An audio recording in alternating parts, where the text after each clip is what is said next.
Good morning. Today I am starting a new venture. I have decided to share some of my experiences in the quotes. This is not an autobiography but audio biography.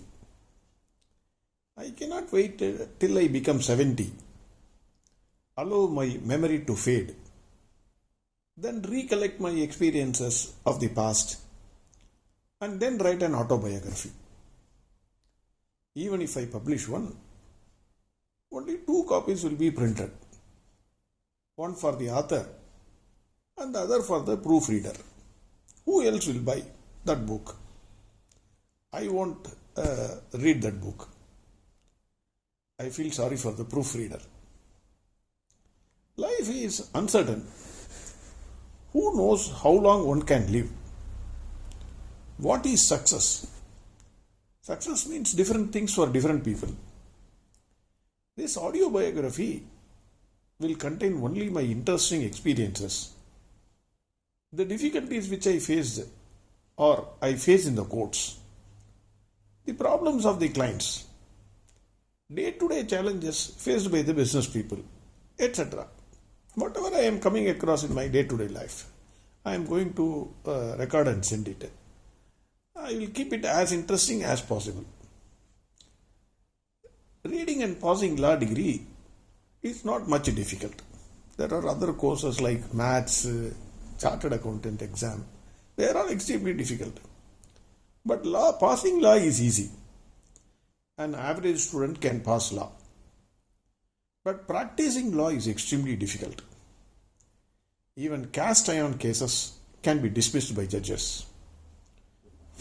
Mr. Fadi Nariman in his book has said that once a lawyer addressed a High Court judge as Your Honor and got his case dismissed. Maybe the case was also not strong, I am not sure about that. He says, remember the forum in which you are arguing the case and address the judges accordingly. Nowadays, even if you go before the assistant commissioners or commissioners, they are also addressed as my lord. Obviously, it is understandable why they are addressed as my lords. Hence, nowadays the forum does not matter. Today I am sharing one of my experience in the court. A writ petition was filed by a person against a company. The writ petition is not maintainable according to the company because the person is not the aggrieved person, but he has filed a writ petition. An ex parte interim stay was granted to that person by the High Court. The stay order was a one-line stay order. It merely says interim stay. No reasons were stated in support of that stay order. Company moved an application to vacate the stay under Article 226(3) of the Constitution of India.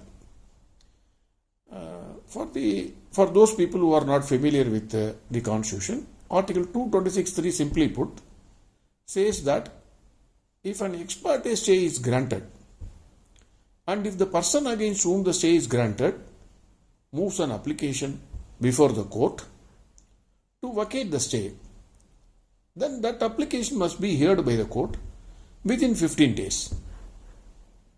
If that application is not heard within 15 days, stay will expire automatically. This is what the Constitution says. The application moved by the company was not heard by the court within 15 days. Whatever be the reason, it was not heard.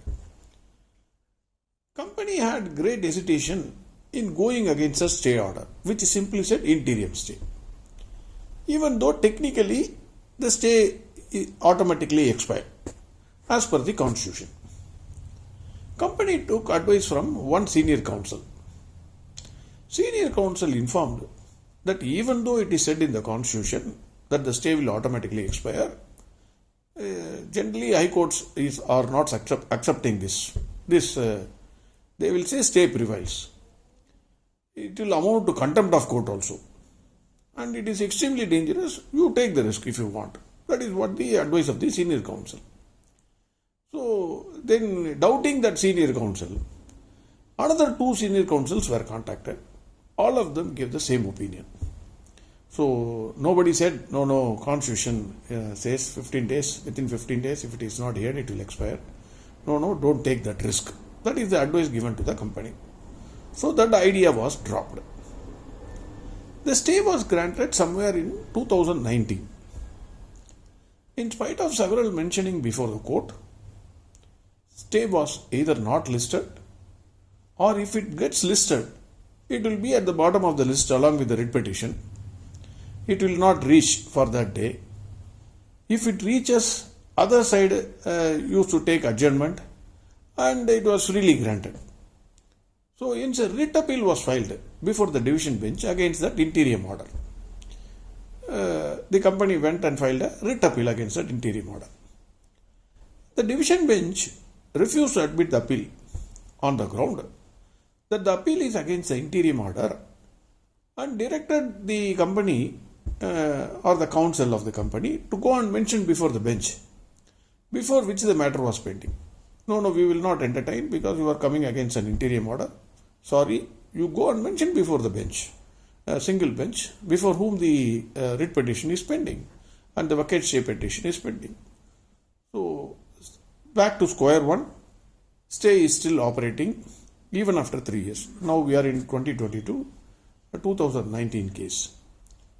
The questions that are to be answered are: how long can an interim stay operate? Indefinitely, till the disposal of the case? The second question: when the WMP, that is a petition for vacating the stay, is moved under Article 226(3), is it unfair to expect that it should be listed on top of the list, heard and decided by the court one way or the other within 15 days? Whatever way the court can decide. Either it can make the stay absolute also. It is not it should be in favor of the company. After hearing the parties, we don't agree with you. They can say and make the stay absolute. Nothing wrong.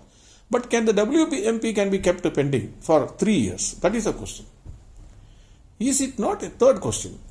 Is it not a waste of time of the court if after moving the WMP for vacating the stay petition, advocates are expected to mention the matter before the concerned court, give letter to registrar judicial or registrar, whoever it is, and then follow it up for listing the WMP? This is the third question. After 15 days of moving WMP for vacating the stay, if it is not listed for any reason whatsoever, and if the stay is continuing, which is supreme? Constitution is supreme, or the courts created under the Constitution? Because Constitution clearly says if it is not listed within 15 days or not heard for within 15 days, then automatically stay will expire. But the advice received is totally contrary to Constitution. So which is supreme? If any one of you who is hearing this audio can throw light on this, I will educate myself. Thank you very much. Have a great and wonderful day. Bye-bye.